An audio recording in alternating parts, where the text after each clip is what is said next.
Espero utilizar nanominutos para terminar este día. En realidad pueden leer el título de mi ponencia de diferentes formas. Los números y letras en singular de la humanidad o de la deshumanidad, o en plural de las humanidades o de las deshumanidades. Y hay un número ahí, 43. Espero que no seamos los 43 que estamos en este salón y que hemos sobrevivido en esta tarde. Me voy a referir a 43 estudiantes de otro lugar, de un país que se encuentra a la mitad de nuestro continente, México. Y por ello he querido dedicar esta ponencia a 3 amigos mexicanos. Voy a utilizar algunas fotografías que he tomado a lo largo de estas semanas, en las cuales hemos festejado el aniversario de nuestra facultad. En este caso tienen ustedes la Avenida Venezuela, el pasacampus que organizamos en la facultad. Tienen ahí algunos estudiantes de la Escuela de Artes, de Filosofía, de Literatura y Lingüística. Reinaba la alegría, la música, los globos y la bulla, por supuesto. Tenemos aquí otras escenas más. Ahora imaginemos otra situación distinta. En ese mismo espacio, hace 2 semanas encontré estas fotografías, que seguramente ustedes también las han observado. Corresponden a las fotografías de 43 estudiantes desaparecidos en México. También habían carteles, y este lema que se ha convertido en un lema mundial, dice: vivos los llevaron, vivos los queremos, Ayotzinapa, número 43, todos somos Ayotzinapa, etc. De pronto, hace una semana, ayer, tomé esta fotografía. Creo que estas fotografías, estas imágenes duraron 1 o 2 días. No sé quiénes hicieron, quiénes las rompieron, si fue el viento, si fueron los estudiantes o quiénes fueron. Desde el 26 de septiembre último desaparecieron 43 estudiantes de una normal en el estado de Guerrero, México. Y hasta ahora sigue sin responderse la pregunta: ¿dónde están esos estudiantes? Probablemente esta sea una de las mayores tragedias que ha sufrido México, producto del narcotráfico y del alto grado de descomposición social y política que está atravesando este país latinoamericano. Y al parecer el Perú está siguiendo sus mismos pasos. Hoy, 26 de noviembre, después de 2 meses, aún continúan desaparecidos los estudiantes, y es admirable cómo los propios mexicanos y la comunidad internacional han expresado su indignación y protesta por este acto. Los intelectuales no se han quedado atrás, porque ante la barbarie y el horror, nadie que considera que la vida es un valor sagrado puede quedarse callado. En ese sentido, en esta breve ponencia, en primer lugar daré cuenta sobre cómo algunos grandes escritores mexicanos, tales como Elena Poniatowska, Juan Villoro y Jorge Volpi, han expresado su voz. Junto a ellos hay un sinfín de humanistas que con sus palabras y sus acciones exigen que se sepa la verdad y se haga justicia. En segundo lugar, reflexionaré sobre la verdad, la justicia y la belleza, valores que considero son los pilares de las humanidades. Elena Poniatowska, que fue ganadora del Premio Cervantes recientemente, no voy a leer la cita, ella pronunció un discurso en el Zócalo de México, que es más o menos el equivalente a nuestra Plaza de Armas, solo que es una mega Plaza de Armas como es todo en México. El título de su discurso se llamó Regrésenlos, ¿no?, en alusión a estos 43 estudiantes desaparecidos. Juan Villoro, que es otro reconocidísimo escritor mexicano, publicó en el diario El País el 30 de octubre de 2014 un artículo en su columna titulado Yo sé leer, vida y muerte en Guerrero. Solamente voy a leer este fragmento. 43 futuros maestros han desaparecido.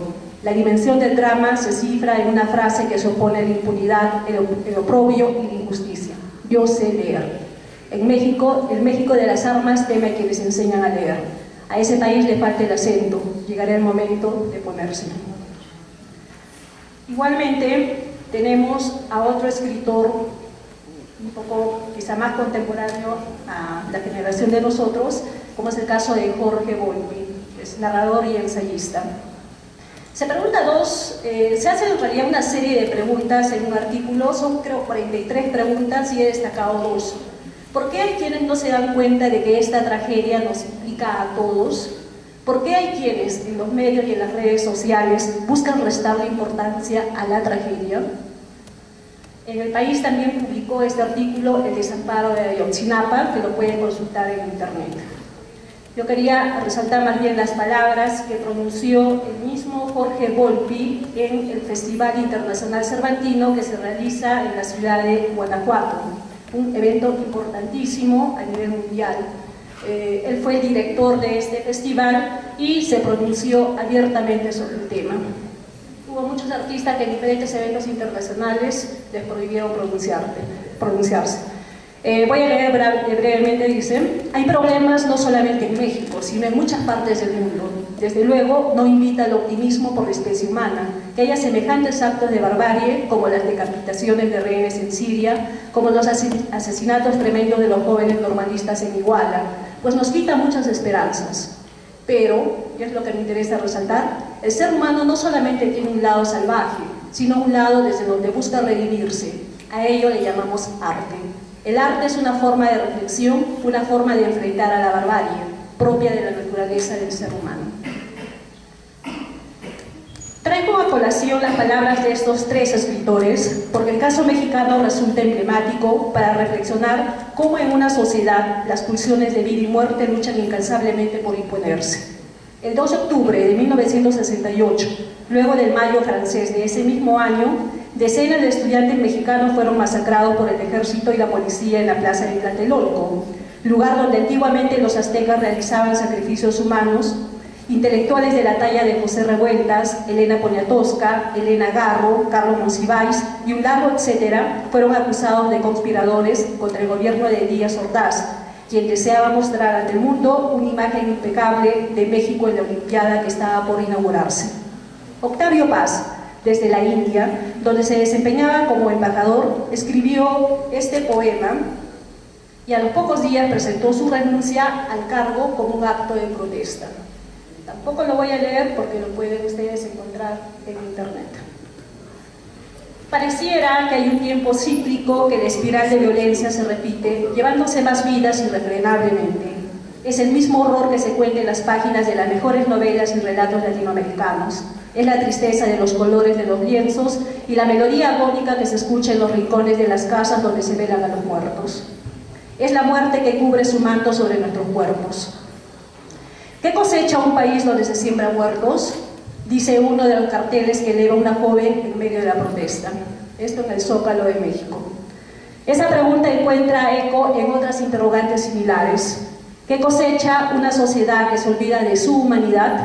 ¿Qué cosecha una universidad que se olvida de las humanidades? El sentido de las humanidades, como bien lo ha expresado la filósofa Martha Nussbaum, se basa en tres ingredientes fundamentales: la capacidad socrática de autoexamen y generación de pensamiento crítico, la capacidad de pensar universalmente sobre los problemas del mundo y la capacidad de imaginar al mundo a través de los ojos de los otros. El arte, la filosofía y la literatura reúnen esas tres capacidades y por ello se constituye un imperativo hacer que la mayoría de personas tengan acceso a estas para contribuir a que su propia humanidad sea una auténtica expresión de la máxima creación de Dios, ya que creo que solo una fuerza sobrehumana ha podido ser capaz de crear la belleza que admiramos todos los días. Pero también creo que hay una poderosa fuerza subhumana que nos arrastra a las cavernas de la irracionalidad oscura. Nos encontramos en medio de estas dos fuerzas que se disputan nuestros cuerpos y nuestras almas. ¿Qué hacer? Creo que César Vallejo dio la respuesta. Y ustedes, como ya lo ha señalado José Luis Ramos, tienen parte de un poema titulado 9 monstruos, incluido en el libro Poemas Humanos, donde creo que podría sintetizarse lo que podríamos llamar una nueva cultura humana. Hoy, 26 de noviembre, a 2 meses de la desaparición de esos 43 estudiantes de Ayotzinapa, a quienes nos dedicamos a la escritura, no nos queda más que reemplazar cada número con palabras que devuelvan la vida a cada uno de ellos y a cada uno de los desaparecidos desde tiempos inmemorables en todas las tierras del mundo. Es ahí donde el arte y la literatura alcanza su máxima belleza, redimir al ser humano, liberarlo de ese lado oscuro que lo acecha, iluminar su camino y guiarlo como hacían los grandes amantes de la sabiduría de todas las culturas. Ayotzinapa es nuestra Comala, es nuestro Macondo, es nuestra Santa María. Desde alguna parte, Juan Rulfo, García Márquez y Onetti nos piden que no nos volvamos fantasmas, que no nos hagamos invisibles cuando se cuentan los números de los muertos, que seamos parte de esa humanidad. Muchas gracias.